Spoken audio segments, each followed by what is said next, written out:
Bom dia, pessoal.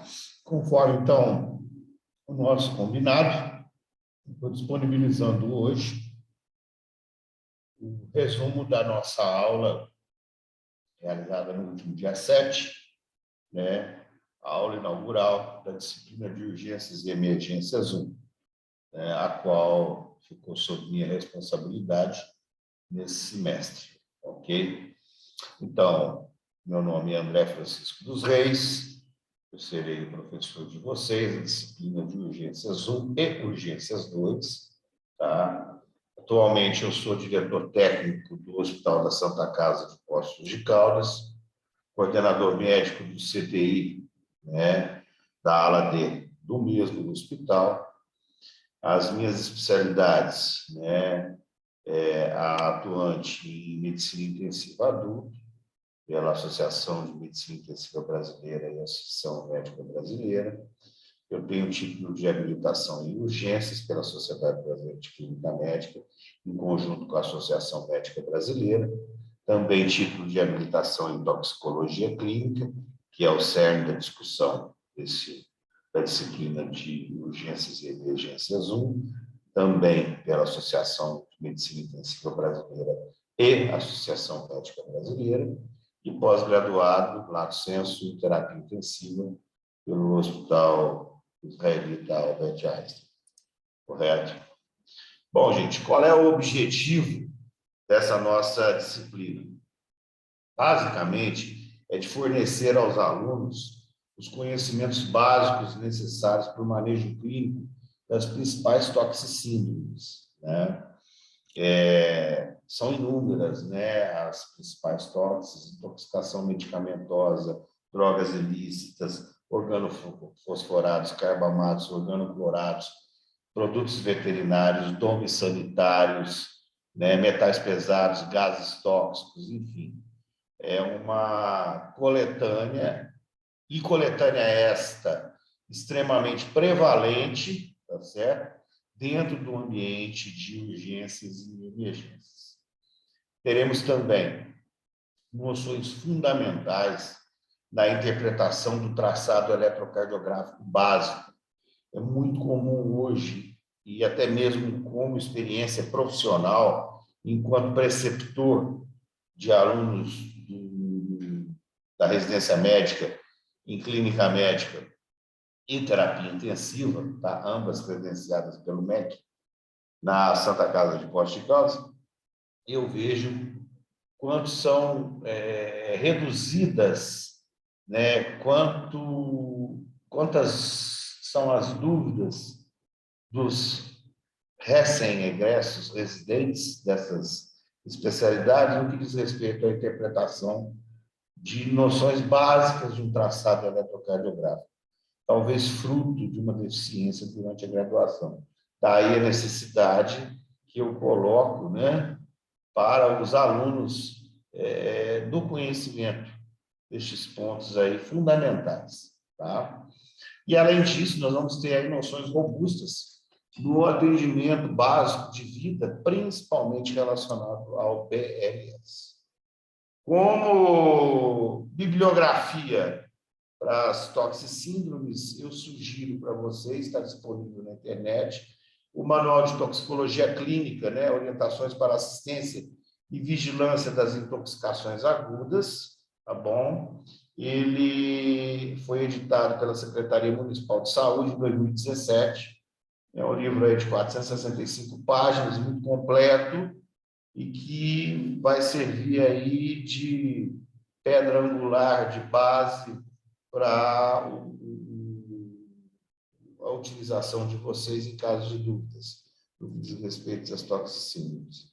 Na questão do eletrocardiograma, os seminários que vão ser propostos, eu sugiro, né, como um conhecimento básico, um início, né, o alçar, o voo inicial na interpretação desses traçados, um livro muito antigo, porém extremamente didático, né? Eu mesmo usei isso durante a minha formação, há 27 anos atrás, tá certo? Que é a interpretação fácil do eletrocardiograma, né? Não é nenhum ao concurso, revisado por pares, literatura indexada, porém, ele é extremamente prático para o aluno poder, digamos assim, não passar vergonha e não expor seu paciente a algum risco desnecessário devido a uma má interpretação. Isso aí eu posso depois tentar disponibilizar para vocês. Eu tenho o livro original e posso tentar enviar uma cópia via PDF. Tá bom? Bom, mas em relação aí, basicamente, ao tema da nossa aula de hoje, desculpa, dessa introdução, né? O que vem a ser urgência e o que vem a ser emergência? Urgência é a ocorrência imprevista de agravo à saúde, com ou sem risco potencial de vida. É aquele paciente que chega ao pronto-socorro, que chega ao pronto atendimento, detentor de uma determinada patologia, tá certo? Que foi inusitada e prevista, porém essa patologia ela não tem um risco potencial à vida naquele momento.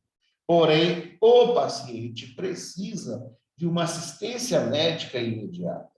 Já a emergência é a constatação médica, você, enquanto plantonista, enquanto emergencista, observa a necessidade, né, de um atendimento imediato, porque a condição de agravo à saúde que aquele paciente está apresentando no momento é de sofrimento intenso, com risco iminente de morte.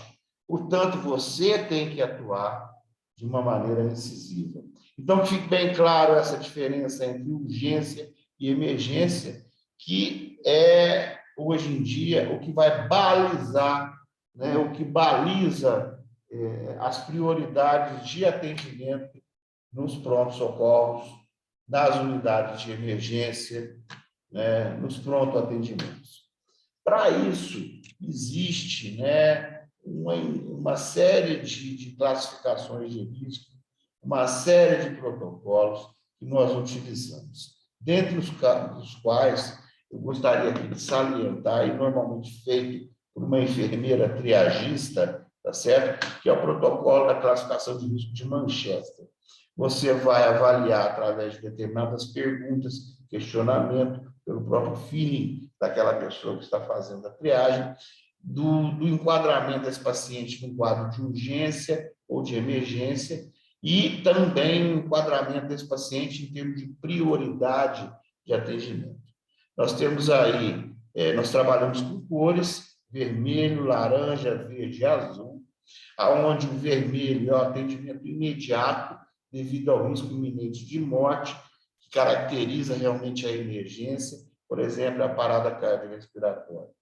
Em até 20 minutos, em razão da condição clínica crítica, por exemplo, um paciente com quadro de insuficiência respiratória aguda, desencadeado, por exemplo, por um status asmático grave, esse paciente tem até 20 minutos para ser atendido. Uma cólica renal, por exemplo, com nível de dor elevado.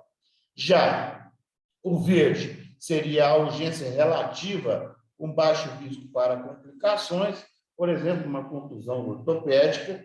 E, por último, o azul, aquele paciente que não tem uma necessidade premente de um atendimento imediato, tá? Que seria aí o azul, nós temos aí até, às vezes, 2 horas, 3 horas para atender, por exemplo, uma retirada de pontos, tá bom? Então, isso, né, nos ajuda muito, enquanto profissionais na linha de frente, para poder priorizar o nosso atendimento, visto que os senhores vão ver, as senhoras vão observar, no decorrer aí, né, do início da carreira médica de vocês, obviamente, o primeiro emprego de vocês, na grande maioria, vai ser no pronto atendimento, né?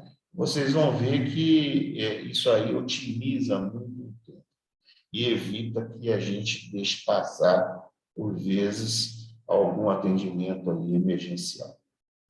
E, em sendo emergencista, em sendo socorrista, nós temos que conhecer, né, de uma maneira sólida, de uma maneira firme, a corrente da sobrevivência. Como que é como são formados, melhor dizendo, os elos dessa corrente.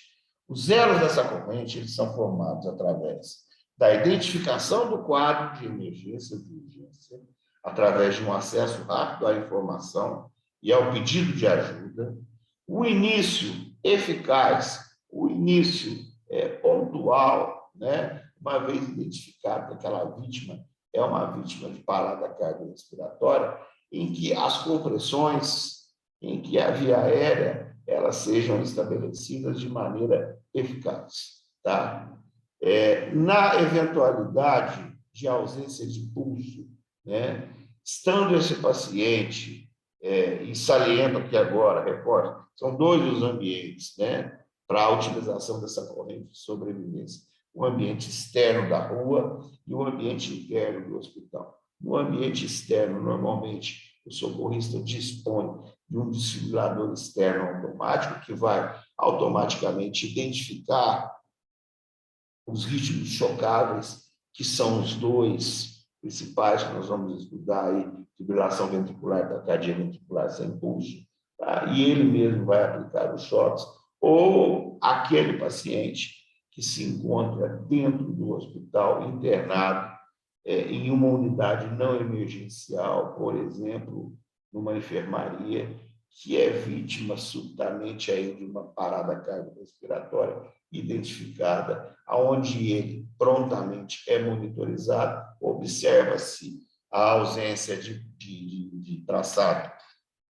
eletrocardiográfico, uma vez checados as posições corretas dos eletrodos, e observa-se, né, e não se sente a presença de pulso. E nessa situação, normalmente está indicada também, no seu momento correto, a desfibrilação com o aparelho de cardioversão e desfibrilação, normalmente aí bifásica, tá bom? O transporte desse paciente, seja no ambiente urbano, no ambiente externo, de ambulância para o serviço de emergência, ou o transporte intra-hospitalar desse paciente para a unidade de pronto atendimento, a sala vermelha ou departamento de terapia intensiva. E os cuidados que devem ser implantados, né, como último elo dessa corrente de sobrevivência, tá bom? Os cuidados que devem ser implantados no paciente, uma vez você, a senhora, eu, sermos exitosos, tá certo? Nas manobras de ressuscitação cerebral, cardíaca e pulmonar. Ok?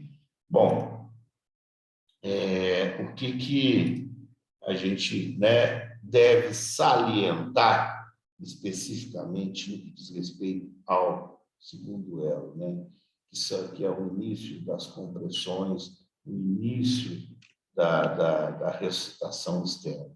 É exatamente o CAB, que é a circulação, né?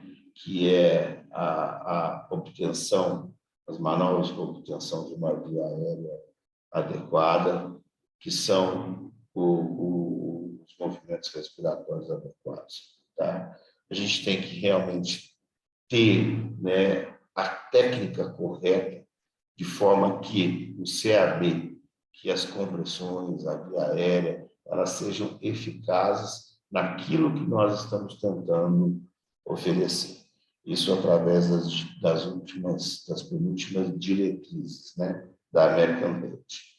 E os aspectos fundamentais desse suporte básico, tá, de vida no adulto, eles necessariamente devem incluir o reconhecimento imediato da parada cardiorrespiratória, o contato com o sistema de emergência, tá, principalmente na via urbana, e o contato com o time de resposta rápida intra-hospitalar, de forma que essas pessoas possam vir e identificar aquele seu paciente que está agonizando na enfermaria ou em PCR, tá?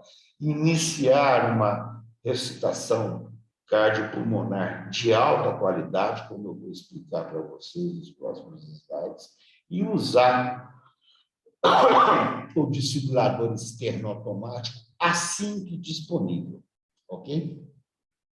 Bom, uma vez, então, pessoal, diante de uma provável parada cardiorrespiratória, o que eu tenho que fazer? A primeira coisa é acessar a responsividade desse paciente, chamar esse paciente. Seu João, Dona Maria, seu José, o senhor me escuta? O senhor consegue me entender? Quer dizer, chamar vigorosamente, acessar a responsabilidade. Nós vamos ter duas situações. Ou o paciente responde, ou o paciente não responde. Uma vez feito isso, tá? Nós vamos posicionar a vítima de maneira adequada e checar à presença de movimentos respiratórios espontâneos, tá certo? Às vezes, se esse paciente estiver na rua, nós vamos ter que deixá-lo em DBH, decúbito dorsal horizontal. Se ele estiver no leito, em decúbito lateral esquerdo ou direito, nós temos que posicioná-lo e não esquecer que antes do posicionamento, já na iminência, na suspeita de uma parada cardiorrespiratória, pedir que a enfermagem nos traga a tábua de massagem, de forma que a estrutura, a superfície do colchão seja rígida o suficiente para que eu possa depois, se necessário, iniciar as compressões cardíacas com qualidade, tá? Então, eu rolo a paciente vítima, né, dessa irresponsividade e checo a respiração. Importante, tem movimento respiratório eficaz? Ótimo, nós vamos pular o determinado ponto do guideline. Não tem respiração, ou, isso é importante, a vítima respira de forma ineficaz, o famoso gasping, tá? Você vai ter que, e apresenta pulso palpável, você vai classificá-la, você vai agir de maneira pontual, levando-se aí em consideração que mesmo através da presença de respiração ineficaz, gasping, com pulso, ou a ausência de respiração sem pulso, essa paciente ou esse paciente encontra-se em parada respiratória. Então, que fique claro, de novo, avaliou o paciente na posição adequada, ele não respira e não tem pulso, principalmente pulso carotídeo, lembrando que nós, profissionais da saúde, né, temos até 10 segundos para checar esse pulso. Lembrando, pescoço hiperestendido, se for possível, palpar a cartilagem tireoide, deslizar 2 centímetros lateralmente o seu tempo. Normalmente você cai em cima da artéria carótida externa, da carótida comum, na maioria das vezes, tá? E na ausência deste pulso palpável em 10 segundos, com ausência de respiração, paciente em parada respiratória, tá certo? Paciente com pulso palpável, mas em gasping, ou seja, com dificuldade para respirar, também deve ser classificado como um paciente em parada não cardiorrespiratória, mas sim em parada respiratória, e seguimos o guideline deste atendimento. Uma vez identificado a PCR, a parada cardiorrespiratória, ou seja, você identificou o paciente, né, com rebaixamento, esse paciente ele não respondeu, esse paciente não tem pulso, esse paciente não respira, você chamou por ajuda, se estiver na rua pelo serviço de emergência, se estiver no hospital pelo time de resposta rápida, e inicia imediatamente as compressões torácicas. Normalmente, o local ideal para se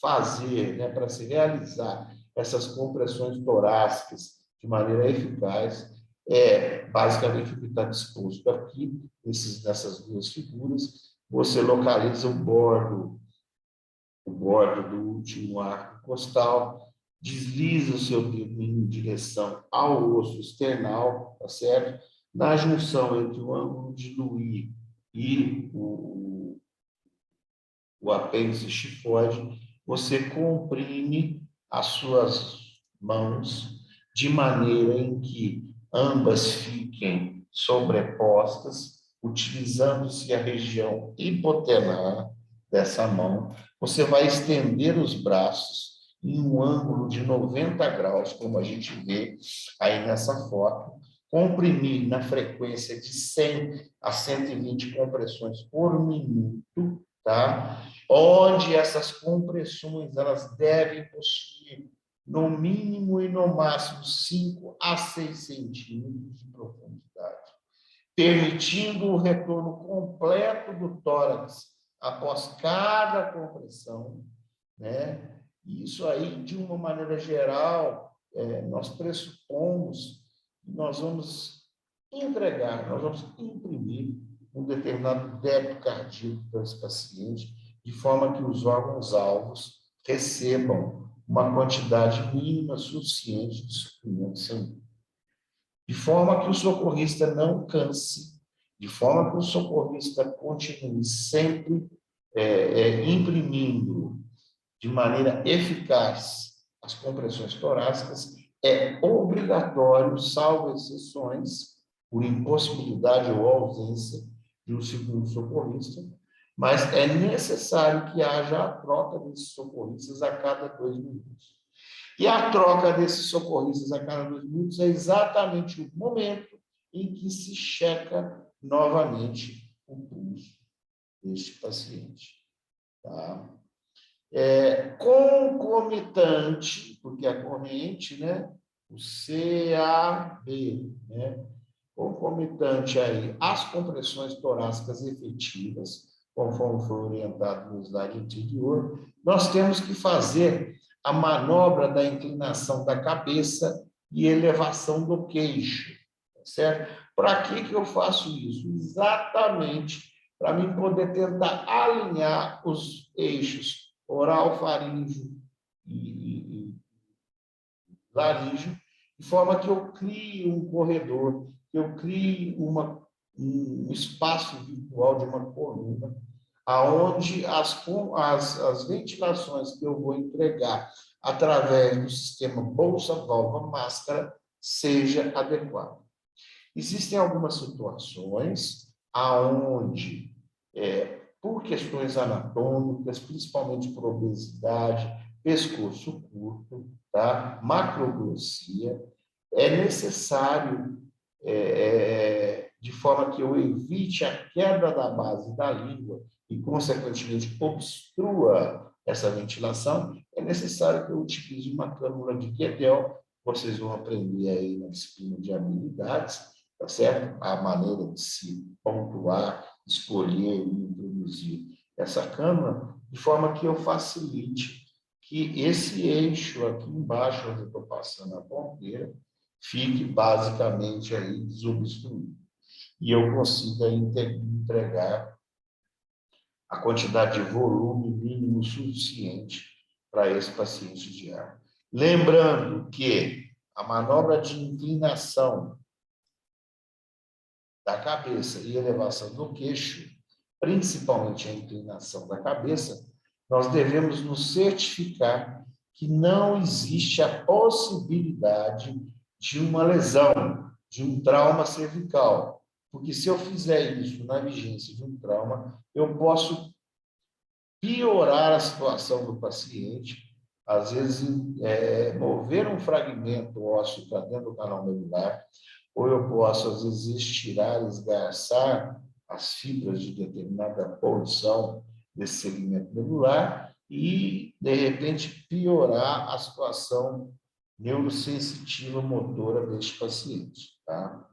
No caso em que existe a suspeita de trauma raquimedular, tá? Eu não inclino a cabeça, porém, eu elevo a mandíbula, como está aqui nessa imagem, tá certo? E a elevação da mandíbula vai, teoricamente, sem a inclinação da cabeça na posição olfatória, vai favorecer com que eu consiga entregar a quantidade de volume suficiente de oxigênio através deste dispositivo, nós denominamos de AMBU, que é formado por bolsa, válvula, máscara. Lembrando que a escolha da máscara deve ser uma máscara que seja de tamanho suficiente para englobar a base do nariz, a região imediatamente inferior ao lábio, inferior, e bem acoplada na região aqui da bochecha, de forma que, quando eu estiver fazendo as compressões no dispositivo válvula, tá certo? Que o ar que eu estou entregando, disponibilizando para esse paciente, não seja perdido por vazamentos. Então, é fundamental que essa máscara seja de tamanho adequado. Segundo, de que maneira nós temos que apresentar, entregar essas ventilações de resgate.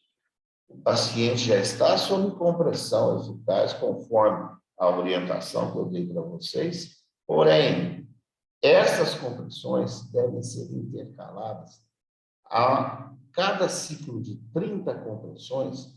Normalmente, o segundo socorrista vai fazer 2 ventilações de resgate, tá? Com a técnica adequada, ou elevando a mandíbula, ou inclinando a cabeça, ou apenas protuindo, né, a mandíbula, elevando o ângulo da mandíbula na suspeita de lesão cervical, de trauma raquimedular, e sempre na proporção de 30:2. Nós vamos estudar, depois que nós obtemos a via aérea definitiva, com a intubação orotraqueal ou com o dispositivo de máscara laríngea, mas isso é tema para a gente discutir em urgências 2, tá certo? Aí não existe a necessidade desta sequência 32, tá? Você pode fazer as 100, 120 compressões no período de 2 minutos, tá bom? E nesse período, a cada minuto, você deve entregar em torno de 12 a 14 compressões com o AMBU, de forma a nos aproximarmos daquilo que nós entendemos que seja fisiológico para o paciente, tá bom? Então, 100 a 120 compressões em 2 minutos, 2 ventilações para cada 30 compressão dentro de 1 minuto, troca de socorristas a cada 2 minutos, intervalo de troca, checar o pulso, não com uma duração máxima de não maior que 10 segundos. Ok? Quer dizer, basicamente, isso é aí o básico do BLS, tá? Que todo profissional de saúde deve saber. Bom, além da continuidade aí no atendimento. Lembrando que existe uma posição correta na hora que você está na cabeceira do paciente, esse paciente em posição olfatória. Ressalto aqui mais uma vez, já descartada a possibilidade de lesão ou trauma raquimedular. Você, com a sua mão direita, no caso se você for canudo, você vai colocar os 3 dedos laterais na mandíbula, no ramo da mandíbula do paciente, como está aqui na foto, 1, 2, 3, formando virtualmente uma letra E, e segurar, olha aqui, gente, ó 3, certo? Olha lá, ó, 3, e aqui em cima, ó, o C. Bom, ó, o C. O C. Você vai segurar a máscara. Então, essa é a posição correta do C e do E. O C, comprimindo a máscara sobre a face do paciente, máscara esta adequada ao tamanho, a gente já discutiu, e o E elevando a mandíbula. Tá? Isso é fundamental, todos vocês devem saber. Ok? E, reforçando, devem ser realizadas em uma proporção de 30 compressões para 2 ventilações, com duração aí de apenas 1 a 2 segundos. Ok? Bom, dando continuidade, nós chegamos aí no último elo dessa corrente, né, que é a desfibrilação, que é a entrega de uma energia potencialmente robusta, de forma que, se esse coração estiver em uma situação de ritmo chocado, ou seja, quais sejam, né, fibrilação ventricular e taquicardia ventricular sem pulso, é o momento de você desfibrilar esse paciente. Se você estiver no meio externo, fora do hospital, extra-hospitalar, normalmente você vai utilizar do DEA, que é o desfibrilador externo automático, tá bom? Este desfibrilador, ele identifica automaticamente o ritmo deste traçado, identifica a necessidade ou não do choque e automaticamente manda que você se afaste do paciente. Ele analisa o ritmo, se for o caso, ele dá o choque e ordena que você cheque o pulso, que você reinicie ou não as compressões torácicas. E no caso do paciente internado, do paciente de enfermaria, você está atendendo, seja como componente do time de resposta rápida, ou seja, como médico hospitalista junto com a enfermagem, esse paciente já está monitorizado no carrinho de emergência através do seu cardiodesfibrilador, e uma vez você não teve a presença de pulso, você coloca as pás ou monitoriza o paciente e se depara com o ritmo com estas características, o ritmo caótico, desorganizado, obviamente você vai fazer nos primeiros 3 a 5 minutos, que é o momento em que o miocárdio, o coração, se encontra altamente propício ao choque, você vai emitir esse choque.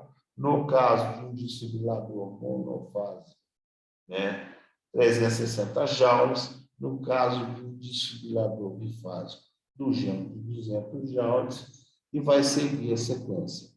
Chocou o pulso, ausência de pulso, RCP de qualidade, novo choque, e assim sucessivamente.